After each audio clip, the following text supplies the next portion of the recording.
Greetings, ladies and gentlemen. Archetypes and character types. I have used the terms interchangeably in past videos, but I want to argue there is a crucial difference between these two terms, and that they are not interchangeable. I want to demarcate the differences and provide my definition for the compound noun character type. Before we continue, I would like to plug shamelessly for my other content. I have published a novel called Escape from Labyrinth, and I recently published a standalone novella called Earl the Dragon Slayer, under my pen name Edward White. Both of these books can be bought in ebook form on Amazon and Kobo, and in paperback on Amazon. I've done readings of some of the chapters from each book on my channel. Links will be in the description below. Additionally, I have written 2 articles for Praxiarchy under my pen name. The first article, spotlighting art for the Moth-like masses, is a development of the ideas found in my YouTube video, It's Time to Move On. Fans of Critic YouTube are not seeking good entertainment. You can read both articles using the links in the description. Do not be confused by the old school diving suit profile picture, for underneath that great helmet is my beautiful self. Also, if you enjoy my work, please feel free to like, share, and subscribe. We must start with archetypes, leaving aside Carl Jung's deep theories about the collective unconscious and his attempt to use archetypes in psychiatry and psychoanalysis. Let us consider the archetype in fiction. Archetypes are categories and classifications for characters found in fictional and even non-fictional stories. Archetypes are used to describe the essential nature, function, and role of a character within a given narrative. For instance, if I say someone is the wise man or mentor in the story, then you probably have a very good idea of what this character is like, even if I tell you nothing else about the story. Despite the mentor being an established archetype, mentors do not have to be identical even in the same series of tales. For example, Star Wars has 2 prominent mentors, Obi-Wan and Yoda, but they are 2 rather different personalities. Furthermore, the mentor, to continue with this example, is someone who appears in real life. You may remember someone acting as a mentor, and not necessarily as an educator, in your life. Perhaps someone who was related to you or not, but who took you under his wing and shared life lessons and wisdom with you. Archetypes, and there are maybe an infinite number of them, are grounded in reality.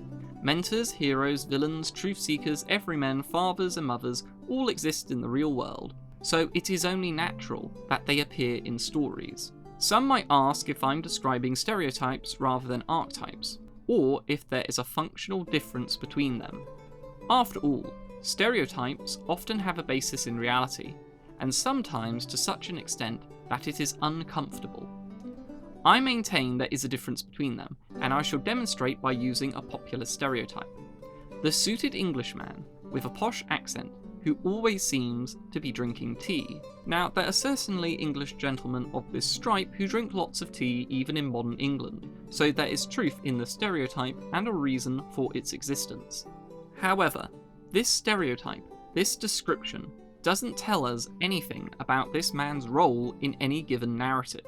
This posh Englishman stereotype, we shall call him Arthur, could be written and fleshed out to become a mentor, a hero, a villain, an everyman, or a truth seeker. Or we could leave him in low resolution and just have him as a background character, in which case he'd only be a stereotype. An archetype describes a character's role in a story, while a stereotype is a collection of associated traits. We can now move on to my theory and explanation of character types. This was a term I coined when I briefly discussed Stereotypes in my video on the waifu phenomenon. Popular anime and manga possess perfect examples of character types. For example, the fantastic weak anime male, a term I coined at the end of this video, link in description, is an exemplary specimen. Now, the fantastic weak anime male, or the thwam, is a realization or form of the hero archetype, but he is defined less by his role in the story and more by his contradictions. He is fantastically powerful in a martial sense, but is fantastically weak in emotional, social, and personality senses. He is insecure, bereft of confidence, social ability, and doesn't act like a powerful hero or warrior, even though he is both of these things. In short, despite not being a loser, he somehow is one, or at least, he somehow acts like one. He has all the negative traits we associate with low status and low confident men and boys. Now, it should go without saying, but heroes in reality, to the extent they exist in real life, while not free of character flaws, do not have these specific issues. Great men and heroes throughout history have not typically suffered from poor confidence, poor social skills, and instead have often been successful with members of the opposite sex. Basically, the fantastic weak anime male does not exist in real life. He exists only in the fictional worlds found in anime, manga, and light novels. However, if any of you have met such a person, fantastically powerful and yet fantastically lacking in confidence, please let me know in the comments. Until then, I maintain he is born of fiction and not of reality. Another good example of a character type found in anime, manga, and light novels is the tsundere. The tsundere technically fits under the lover archetype, and she always starts the story as initially cold and antagonistic towards the male protagonist. However, over the course of the story, her frosty demeanour slowly melts, and she reveals a soft and tender side. And oftentimes, she is a sweet lover. The road there can be rocky though. Now, do some romantic relationships start this way in reality? Do we see relationships where the woman is initially less than attracted or impressed by the man, but eventually warms up to him, and then the two enjoy a deep and loving relationship?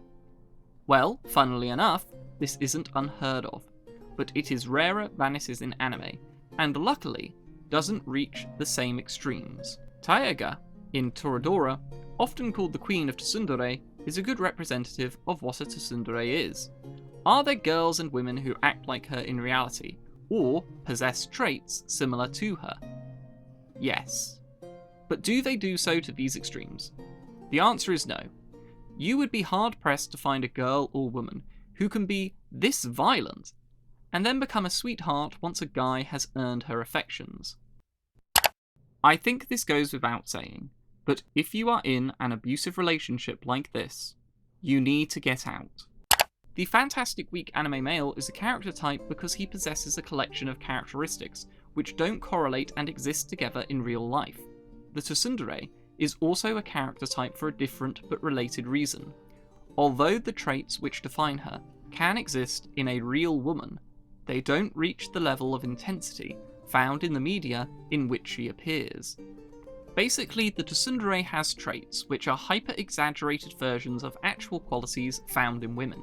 This may not be the clearest explanation, so we shall return to our stereotype example of Arthur, the besooted, posh English gentleman who always drinks tea. Imagine we had a television series where Arthur was a main character. His description and mode of being, as described earlier, are purely stereotypical. But let's imagine that we exaggerate these character traits. He doesn't just wear suits most of the time. He always, and I do mean always, wears a suit. And he doesn't just drink tea often. He drinks it all the time. No other liquids may quench his thirst. Not water, not lemonade, not coffee, only tea. At this point, Arthur ceases to be a stereotype and becomes a satire of the stereotype, because the traits of his type have been exaggerated to the nth degree, to the point where he could only exist in fiction.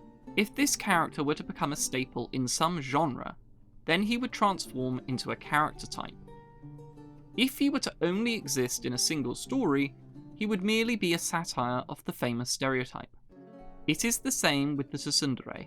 She has some traits associated with some women when they first encounter their lovers, but the traits are hyper-exaggerated to the point where the tsundere can only exist in fiction. The same is true for yanderes, kureis, etc. Those defining traits and lines of relational development exist for real women, but not to the same extent, which is why they are character types not stereotypes. At this point, some may wonder if my character type term can only be used to describe certain personalities found in anime, manga, and light novels. After all, the character types I have discussed, fantastic weak anime males, tsunderes, and other dure types, are only found in anime, manga, and light novels. But this is not the case, ladies and gentlemen. This terminology can also be useful for describing characters found in Western media. For example, a character type found in Western media is the Manic Pixie Dream Girl. This term was coined by Nathan Rabin, who gives the definition in this review. Hyperlink will be in the description. Quote, "The Manic Pixie Dream Girl exists solely in the fevered imaginations of sensitive writer-directors to teach broodingly soulful young men to embrace life and its infinite mysteries and adventures." End quote. He calls the Manic Pixie Dream Girl an archetype in a blog article, hyperlink in the description. But I disagree with his categorization. The MPDG is not a character present in stories as a whole or in the real world. Because this woman only exists in fiction, she doesn't qualify as a stereotype either.